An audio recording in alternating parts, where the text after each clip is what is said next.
سے بہتر ہوتی ہے، تو ہمیں ان سے مایوسی نہیں ہے، اور ان کو بھی مایوسی ملک سے نہیں ہونی چاہیے۔ اس کی وجہ یہ ہے کہ آپ دیکھیں کہ لوگ آتے ہیں ٹک ٹاک پہ یا باقی چیزوں پہ جو چاہتے ہیں گفتگو کر دیتے ہیں، بالکل ایسے ہی سر، تو فیک نیوز نے ایک فضا پیدا کر دیتی ہے۔ تو اس فیک نیوز سے بچنا ہے۔ بالکل آپ کا سب سے اہم کام ہے کہ سوشل میڈیا میں فیک نیوز سے بچیں، انشور کریں کہ اس کا جو سورس ہے وہ کریڈیبل ہے، پھر آپ اس کے اوپر آپ چلیں،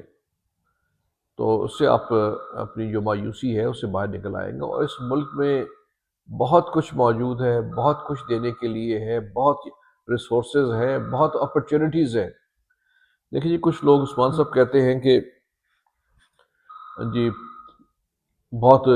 برین ڈرین ہو گیا، جی بالکل ایسے بچے جی باہر جا رہے ہیں، بالکل تو ایسے ہی، میں تو اس بات کا حامی ہوں کہ اس سے 4 گنا زیادہ بچے باہر جائیں۔ ٹھیک ہے، آپ کی پاپولیشن ایکسپلوژن دیکھیں، 25-27 کروڑ آپ کی آبادی ہے، بالکل سر ایسے ہی، دن بدن بڑھ رہی ہے، ہائر گروتھ ریٹ ہے، اس کو کنٹرول کرنے کی ضرورت ہے۔ تو یہ جو، اور یہاں پہ جو 50% کے قریب تو ینگر لاٹ ہے، بالکل تو اس یوتھ کو آپ اگر باہر جانے دیں اور تھوڑا سا ان کو ٹرین کر کے پڑھا کے، تو وہ اپنے لیے بھی اچھی زندگی بنائیں گے، اپنے یہاں گھر والوں کو بھی بہتر پیسے بھیجیں گے، اور جو ملک ہے اس کو بھی بہتر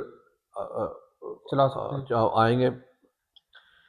پیسے آئیں گے۔ تو میرا خیال ہے، اور یہاں پہ تو بہت لوگ موجود ہیں، یہاں پہ تو میں جیسے عرض کر رہا ہوں کہ 50% تو یوتھ ہے، بالکل یوتھ بلج ہے، جس کو آپ نے ٹرین کر کے باہر بھیجیں۔ انڈیا کو دیکھیں جو اپنے آپ کو کہہ رہے ہیں کہ ہم اکنامکلی